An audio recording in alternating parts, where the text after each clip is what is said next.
Welcome to everybody tonight, to the students, thanks for doing all your work. The judges, thanks for all the time you've put into this. Parents, friends, I'm glad you could all make it here tonight. Lions clubs have been doing this for a number of years right now, and we, I think, have been very, very fortunate here. In the past, we've had sometimes 1 or 2 presentations. I think last year we had 6, this year we've got 7, so I'm really, really happy to see the interest in this from the community. I'm looking for a very good night. In the past, all these speeches have just been wonderful. I learn something every time I hear somebody, so students have a good time. Just go nice and easy, and we'll see where this goes by the end of the night. So at that, student number 1, whoever drew the ace, is welcome to start. Again, stay anonymous, but why don't you make sure things work with the mic, and it's all yours. Okay. Hello? Okay. So hi, everyone. I hope you all had a great Thanksgiving. So I think Thanksgiving is a really good holiday, not just because of the food, family, and friends, which are definitely a huge part of it, but because it's a good time for us to reflect on the things that are important to us in life and count our little blessings. I think that's something which is really important that we all forget to do really often. So the advice that I'm going to talk about today is related to that topic of gratitude and having a positive perspective on life. So when I was 5 years old, my grandma told me that no matter what challenges I have in life, and there are going to be plenty of challenges, what's important is how I look at those challenges and whether I'm able to look at the positive things in those challenges or look at the negative. Okay, so that was something which was really difficult for me to imagine at 5 years old. I was more interested in the next episode of My Little Pony, but so the first time when I began to realize the relevance of this advice was when I was in 7th grade. 7th grade was a really tough time for me. My grandmother had just passed away. We had moved to a new town, and it was a difficult transition from remote to in-person. I was having difficulty making new friends at school. So this was a difficult time, clearly. And the first thing that I thought of when I thought of my grandmother's advice was how I could build upon it and try to adapt it to my own circumstances. So what I began to do was write down 3 things that I'm grateful for every day and kind of see what was good in life rather than focusing on the things that I can't control. So when I started to do that, I was able to control not the situation itself, but how I perceived the situation, how I was able to cope with the situation. So in reality, I wasn't changing anything that was happening in my life, but I was able to change how I coped with those challenges. So the thing with that is that I also began to think of another method for this. I began to visualize the things that I wanted. So if I visualized that everything would get better, then I knew that it would get better. So it did work, and I can definitely tell you that it was not all in just the visualization, not in just like the thought of it happening, but also in like the little changes that I made in visualizing it. Like when I visualized such things, I was able to kind of change my attitude outwardly as well. So the next time I used this advice was when a few years later, when I was really afraid of going on the airplane. It was a challenge for me because every year I had to go to India to visit my family, and that wasn't something that I could avoid. I was really centered on spending time with my family. So every time I was on the plane, I would be really scared of going on, and since I didn't want to let those fears control me, I had to figure out a way to get over it. So once again, what I did with this was I focused on the things which I could control. So what I could control was how I perceived my fear. What I could control was how I acted upon my fear. And what I could not control was how the plane went, whether it was bad weather today, who the pilot was. So by alleviating myself of the stress of the things which I could not control and beginning to focus on the things which I could, I created an entire new perspective for myself. I was able to face my challenges with perseverance, and I was able to get through things which I don't think I would have ever been able to get through otherwise. So I focused on the good things that I could focus on during the plane ride, like being able to sleep for as long as I wanted, like being able to watch movies. So when I created that shift in my perspective, I changed a lot of things in my life. So what I'm trying to tell you all today, to sum it up, is that what we can change is our perspective, of course, and our attitude. And that's what we should focus on, rather than wasting our efforts on things which cannot be controlled.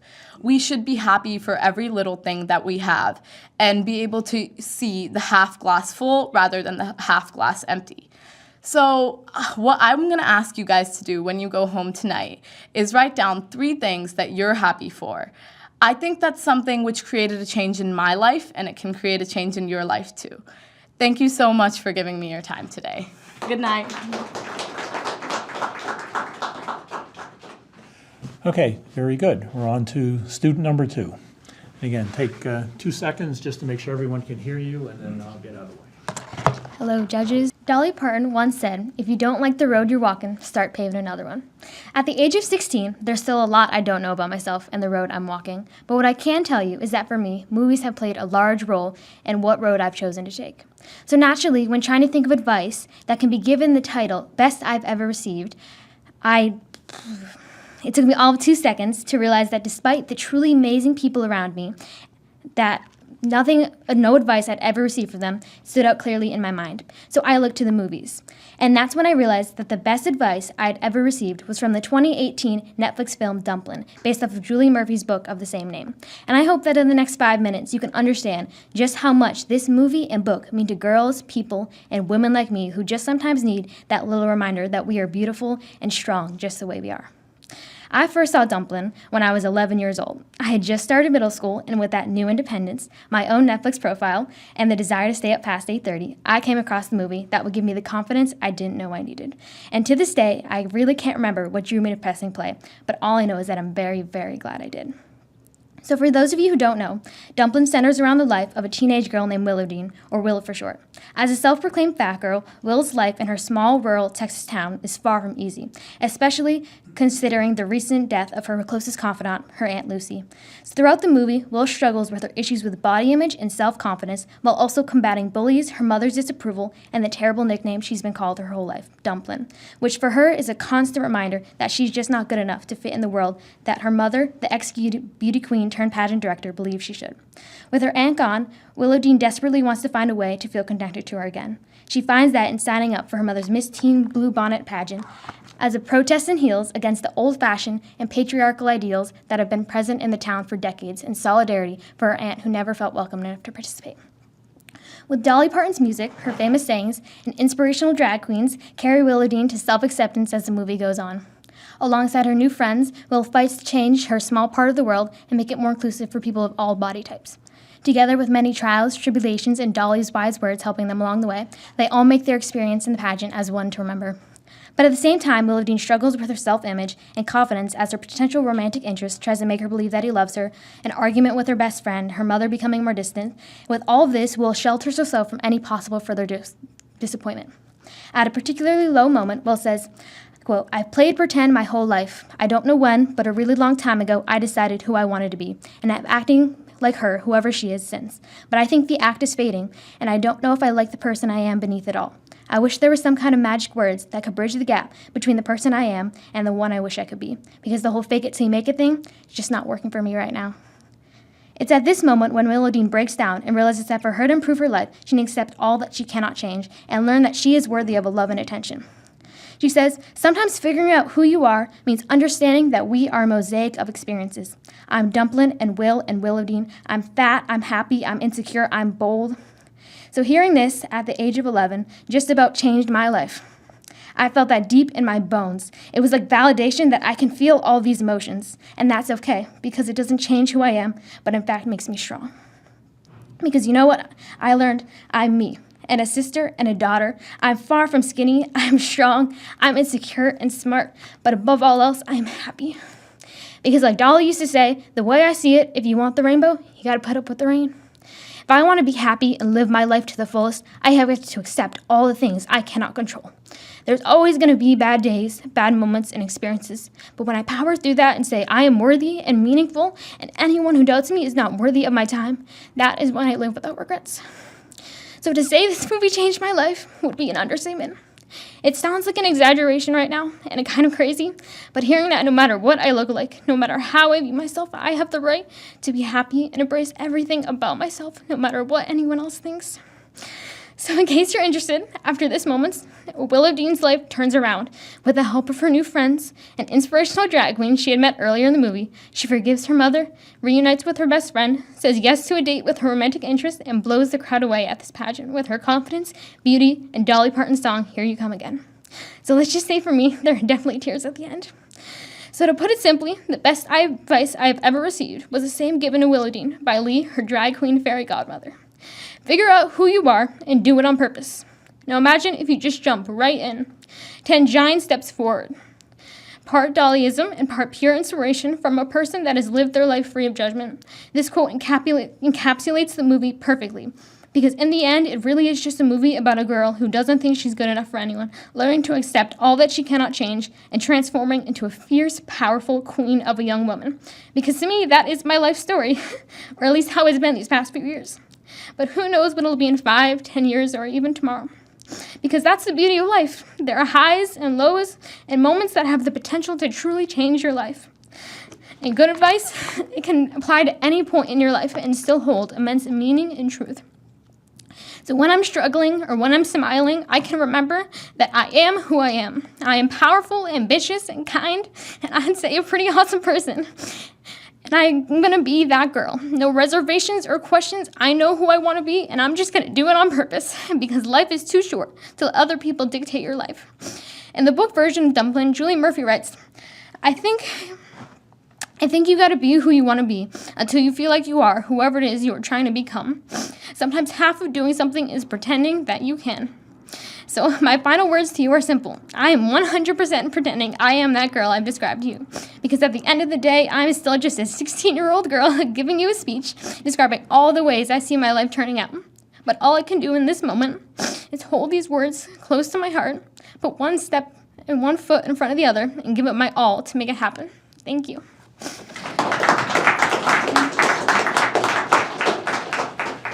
Okay, very good. Student number 3.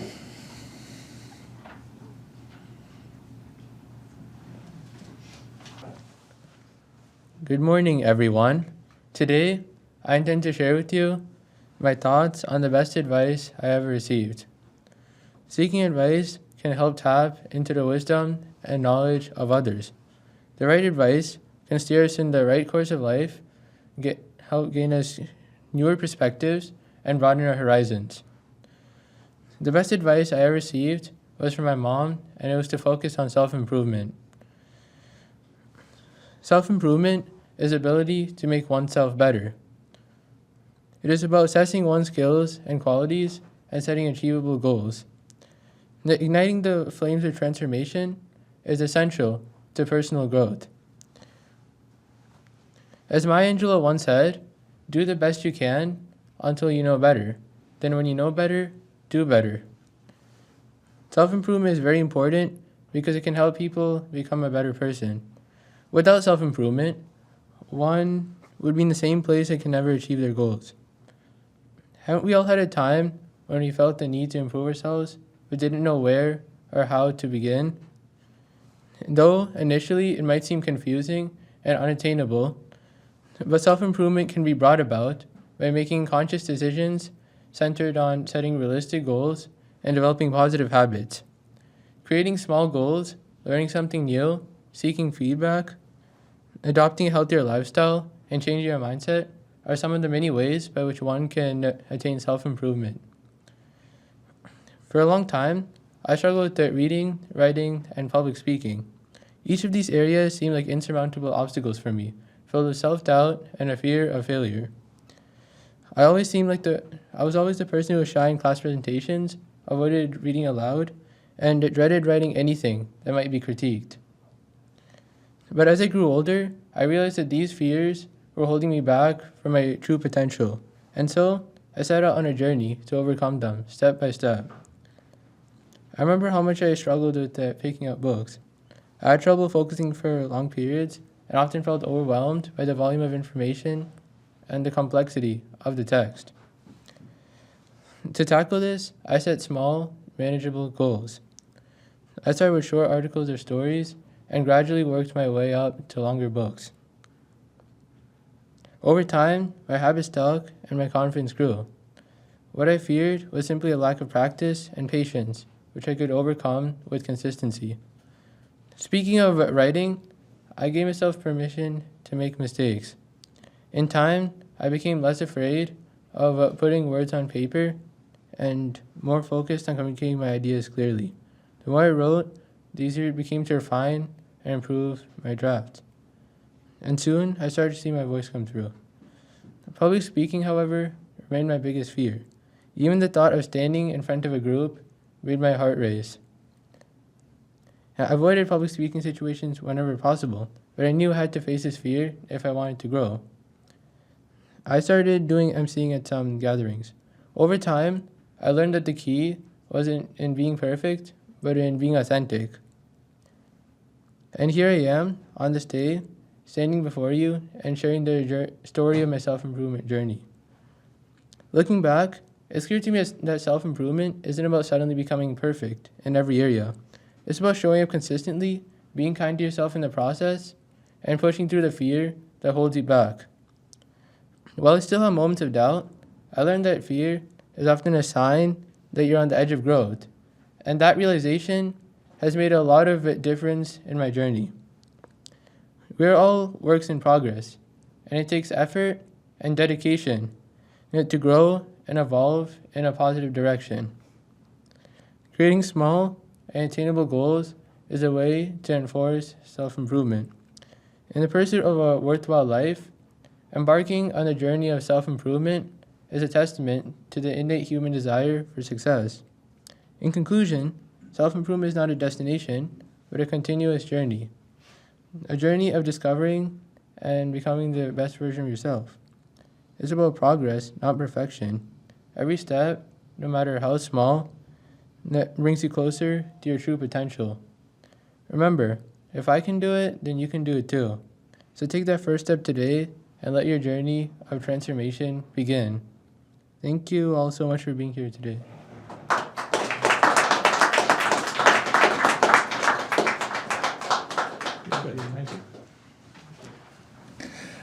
Okay, we'll move on now to, if I remember, we're at student number 4.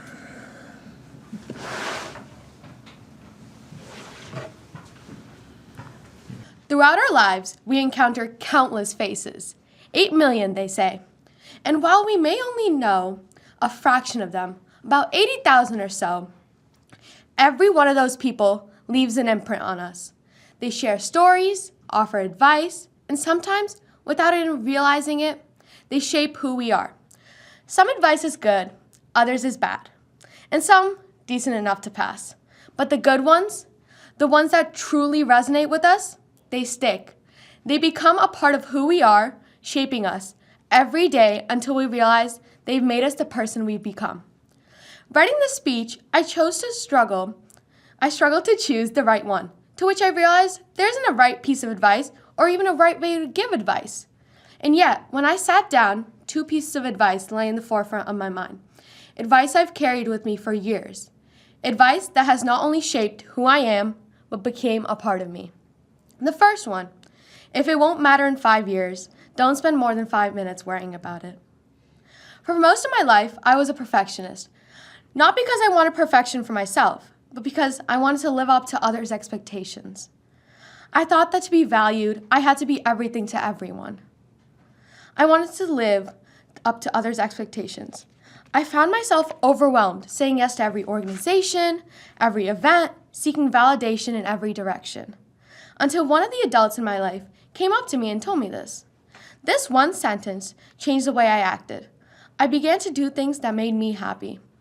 I used to be involved in every semi-important club, from Red Cross to Model United Nations. But thinking about 5 years from now, I began to prioritize ideas and activities that would shape the person I am and not care about people's opinions.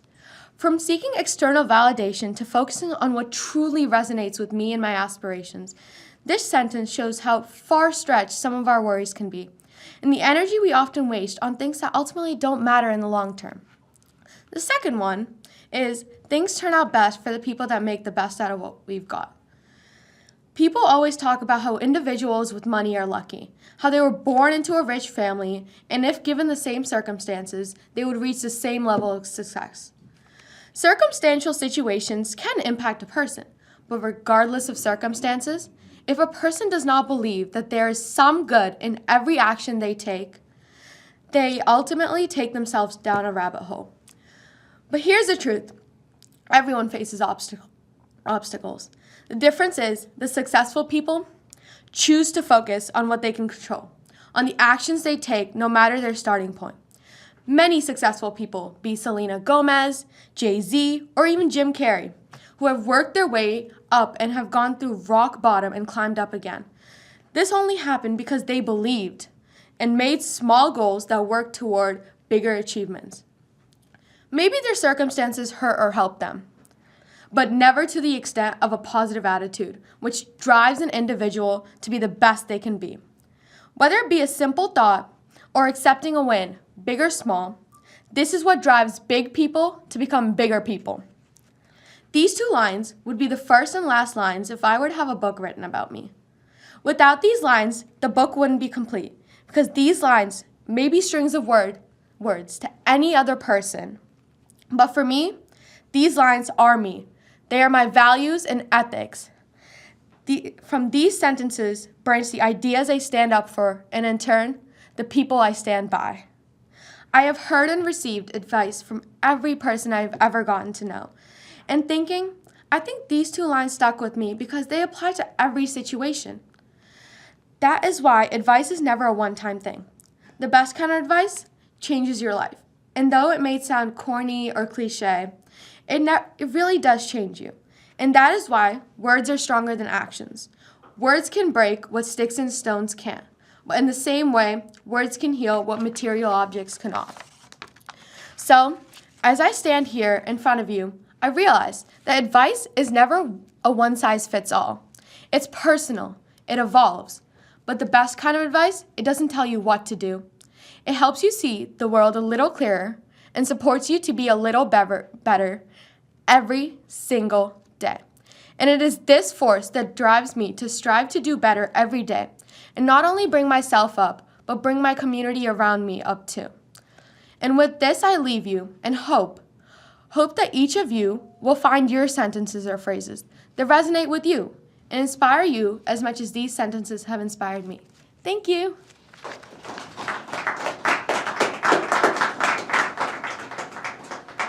We'll move on. We're now at student number 5.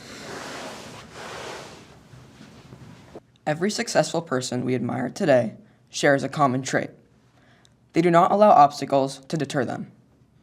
The best advice I've ever received is a piece of wisdom that has been shared with me by my grandfather, attributed to Henry Ford. It goes, "Obstacles are those frightful things you see when you take your eyes off the goal." Initially, I did not fully understand what my grandfather meant. I was young. What obstacles had I really faced? But as I've matured, I've come to realize how accurate his words were. Henry Ford himself exemplifies this advice. Let me tell you how. Before he transformed the auto industry, he encountered significant setbacks. His first 2 car companies failed, leaving him nearly bankrupt. Yet he didn't give up. He remained focused on his vision of making cars accessible to everyone. Through determination and creativity, he established the Ford Motor Company, creating the Model T, a vehicle that revolutionized transportation. His assembly line techniques not only changed manufacturing, but also set new benchmarks for cost effectiveness and efficiency. Ford's achievements remind us that obstacles can become crucial stepping stones if we maintain our focus on the goal. Ford wasn't the only innovator who embodied this advice. Behind every significant invention is a tale of perseverance. Without perseverance, we wouldn't have the very lights above me. One story that stands out is that of Thomas Edison. Often credited with inventing the light bulb, Edison exemplified the importance of staying focused, despite numerous failures. He famously said, "I have not failed. I've just found 10,000 ways that this will not work." For Edison, each failed attempt was merely another step towards success. By keeping his goal of creating a functional light bulb in mind, he pushed through challenges that would have discouraged most people. His unwavering focus is a testament to the power of perseverance. One of the first times I truly felt the impact of this advice was on the tennis court. I remember when I first started playing, every missed shot felt like a huge barrier in my path. Each mistake would bring a wave of doubt, making me feel like a bad player and draining my enthusiasm for the game. But then I recalled my grandfather's words, "Focus on the goal." Gradually, I began to shift my attention from my errors to the lessons I could draw from within them. I stopped viewing each missed shot as a failure and started seeing it as an opportunity to improve. When I stepped onto the court with my mindset centered on my purpose rather than my mistakes, my performance improved. I played with more passion, made fewer errors, and suddenly those mistakes felt minor. I realized an obstacle is only as significant as the space you allow it to occupy. The next time I applied this wisdom was in middle school robotics.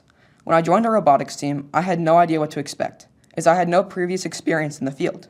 From building to programming, I learned that robotics entailed a natural series of challenges and setbacks. Every new iteration required our flexibility, creativity, and drive towards continuous improvement. It was easy to feel overwhelmed, as if we'd bitten off more than we could chew. But whenever our team faced a setback, I remembered my grandfather's words that would accompany Henry Ford's quote, "Don't focus on the obstacles, focus on the goal." We kept our eyes on our vision, and eventually, we figured out how to turn failed tests or broken bots into opportunities to make our final robot even more valuable. After a long season, filled with trial and error, we built a robot that won us an award at the state championship. And it wasn't luck. It was our focus, our persistence, and our determination to keep our eyes on the prize even when the obstacles were in our way. However, the most important lesson I've taken from this advice isn't just about overcoming my own challenges. It's about helping others to navigate theirs. This year, I've been tutoring a student in 8th grade. I'll always remember our first meeting. They were struggling, not only with grades, but also with believing they could improve. They saw a mountain, and all they could feel was defeat. I shared with them what my grandfather once said, "Obstacles are only big when you lose sight of where you're going." Week after week, I witnessed this individual begin to believe in themselves. They transformed from someone who thought they'd never succeed to a person who showed up every day with an eager mindset and a determination to give their best. They'd started to look beyond obstacles, and now they're discovering possibilities that they never imagined. This quote brings to mind a story I heard recently. A student was on the verge of dropping out, convinced they weren't smart enough to succeed. But a teacher recognized potential where the student only saw failure. She stayed after school every day, assisting them with their assignments and breaking down complex concepts into manageable steps. She didn't just teach them math or science, she taught them resilience and perseverance.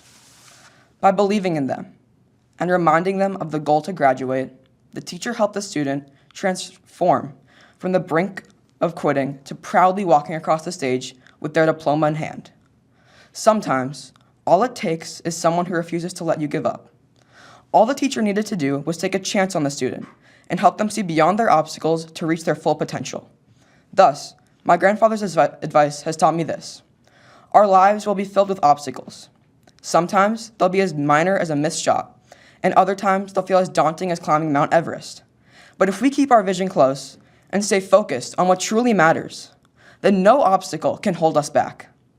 And perhaps, Just perhaps, we can be the person who helps someone else see beyond their obstacles too. Because sometimes, all someone needs is one person who believes in them, who helps them look past the roadblocks and see the road. So together, let's commit to being more in every way so we can pave the way to a brighter future and a better world.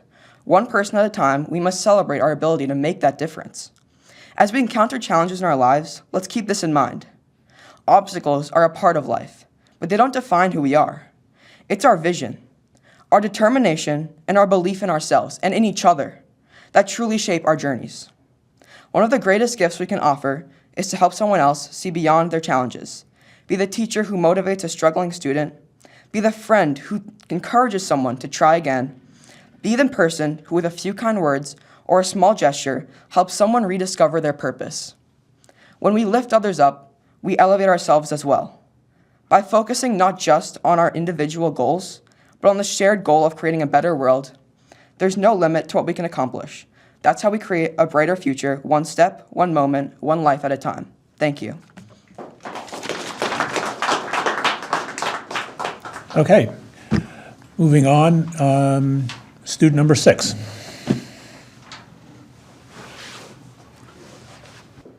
Good evening, everyone.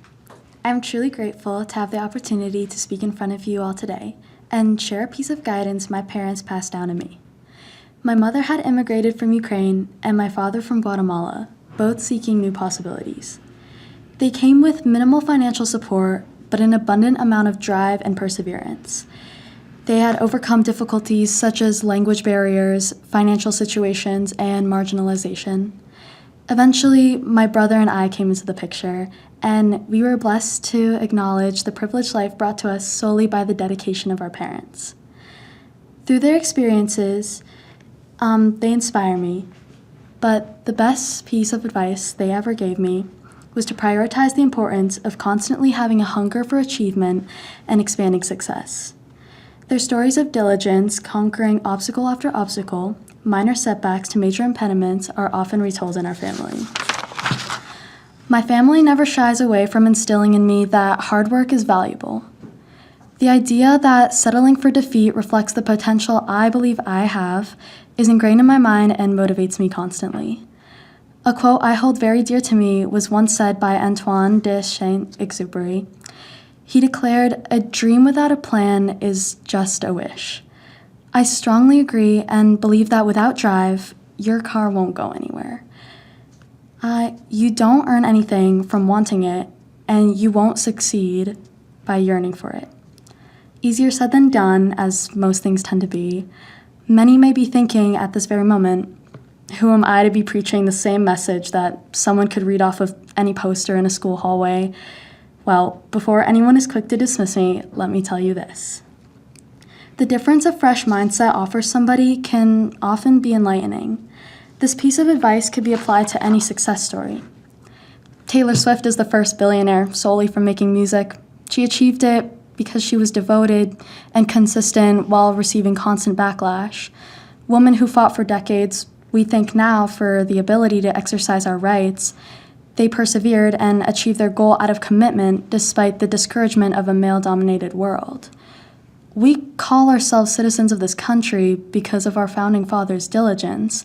Why not go broader and state that wealth or fame or love are in the possession of people as the result of somebody's dedication? Even in simple endeavors, such as the other day, I was trying to receive a refund for this top I had ordered I decided I had no use for. For some reason, they kept declining my request, yet I insistently emailed and eventually was accepted. Millions wouldn't have their favorite songs if Taylor hadn't spent her entire childhood performing and writing consistently. Although some may argue she had the help of her connections, I'll touch base on that momentarily. Our sisters, mothers, and daughters wouldn't be able to advocate for themselves if it weren't for the persistence of the women in the suffrage movement. Would we be able to celebrate Independence Day and thrive in our republic if the patriots had succumbed to British forces out of apathy? And would I be up $50 in my bank account if I had stopped bombarding customer service? In retrospect, many factors go into somebody's success. I acknowledge that There are such things as connections and privilege, yet I'd argue the core of genuine success comes directly from determination towards an upward battle. I used to take this piece of advice with a grain of salt. I thought to myself that my parents couldn't comprehend the difficulties I faced. My mother, a nurse who excelled in chemistry and biology, was incapable of grasping the grudge I held towards those subjects. In response to my self-pity, she once told me that perhaps my struggle wasn't solely with science, but with my lack of devotion to succeeding in it. I desired accomplishment in those subjects, as most do, yet her words caused me to ponder whether my actions reflected my ambitions. How much effort was I truly putting in, and was it enough to overcome my challenges? Her introspection led me to conclude that determination, as well as persistence, was the secret to succeeding, similar to the advice my parents consistently preached. In simpler words, I have an A in biology. With this newfound ambition that this simple piece of advice had given me, it had changed my work ethic. I'm here delivering this speech because of it, after all. I've begun pursuing a music career despite the judgment of my classmates, which bears a heavy weight despite my facade. I took a step in the right direction and found the course of my life had changed, for the better. Once believing I was ordinary, I suspect I have to thank my desire to flourish for proving that I'm anything but. Although anybody can be extraordinary, I found the simplest way is to emphasize the extra in the ordinary. Devote some moments of your day to a passion and spend the additional time on your studies. A good rule of thumb is there is always someone who wants the same thing as you.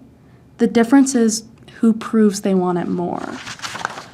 Needless to say, I keep this advice dear to me, and I can safely assure everyone here that true motivation creates opportunities you would never have believed possible. Thank you.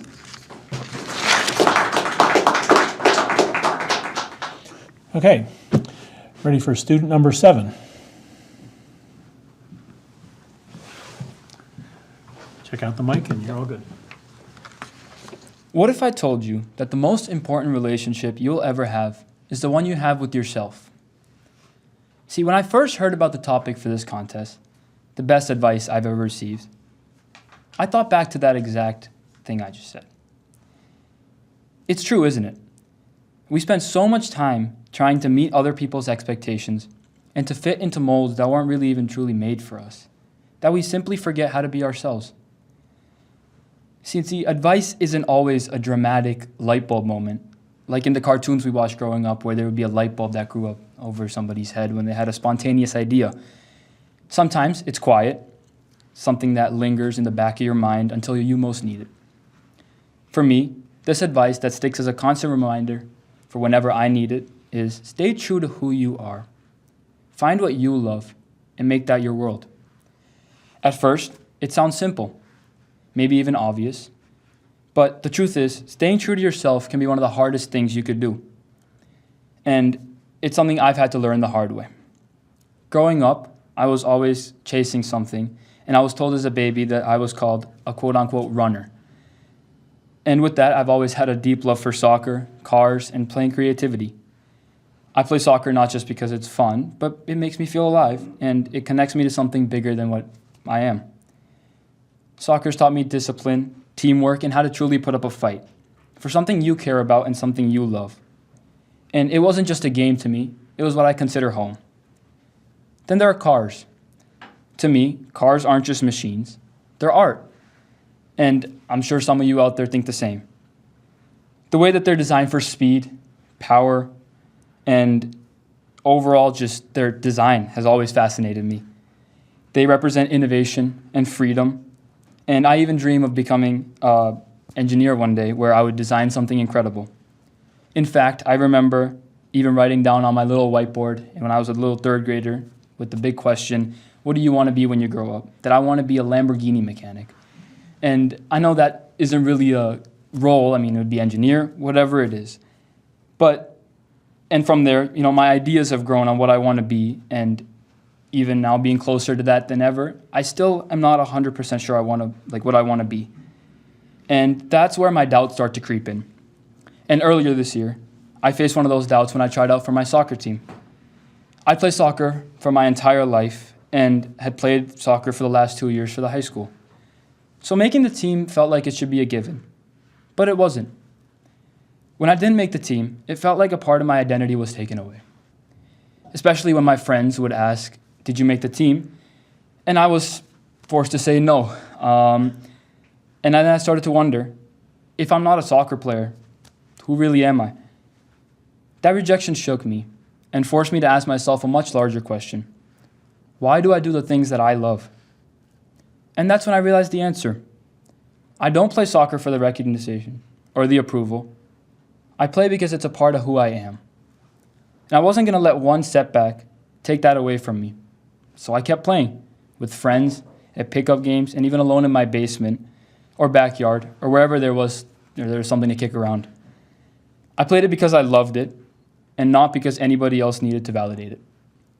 And that moment taught me something profound. Success isn't about proving yourself to others. It's about doing the thing that makes you feel alive. That lesson just didn't stay on the soccer field, though. It's carried over to everything I do, whether it's photography, robotics, or science fair projects. I've learned to pour myself into things I care about, even if nobody else really understands it. Right now, in fact, I'm working on a science fair project studying oxidative stress in fruit flies. It's not glamorous, and it's definitely not interesting or anything to talk about at a lunch table or a dinner. But it's something I'm passionate about, and it's something I love, and it's taught me patience, care, problem solving, and the joys of overall just discovering things. For me, that's what staying true to myself looks like. Not chasing what's popular or what's the trend, but chasing what matters to me. And here's the truth. The world will always try to put you in a box, and it'll try to tell you to be smarter, faster, stronger, and always something better than who you are. But the best advice I've ever received reminds me that whoever you are right now is enough.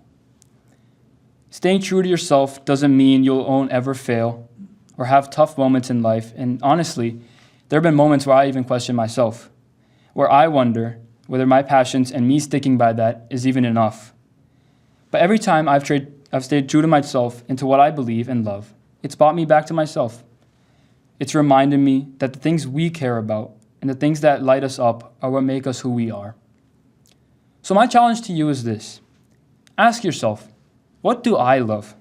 What makes me, me? And then fight for those things. Fight for what you truly care for. And stick by them because that is who you are. And hold on to that tightly.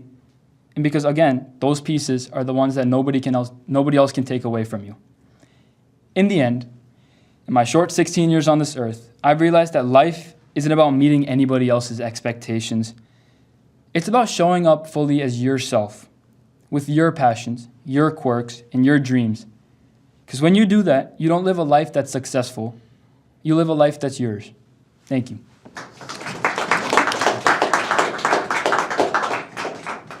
First, I'd just like to thank all the students for the hard work that went to it. You know, I see the administrative side of this, where I'm sending out emails and making sure we got the cameraman and all the other stuff. But I can tell that the work that you put in, not only the work, but just the heartfelt emotions you guys put into this thing was very, very good. So along with everybody else, I really applaud all the work that each one of you did. And thank you for coming out and doing this. I'd also like to quickly thank the judges here. Judges have no easy task in this whole thing. They're kind of under the same amount of pressure that the students are to kind of get this thing right, under a little bit of time pressure. So judges, thank you very much. So at this point, we have tallied everything up, and the second place finisher was speaker number 6, Catherine. Congratulations. We'll get everybody up here in a minute. And our first place winner was speaker number 7, Madhab. Congratulations. So all of that. Again, thank you all very, very much. Students, I'd love you to come up here. I want to get a quick picture, and I'd just love to, again, have a little chat with you. Parents, thank you all for coming out and supporting this. I hope you've enjoyed this as much as I have. So.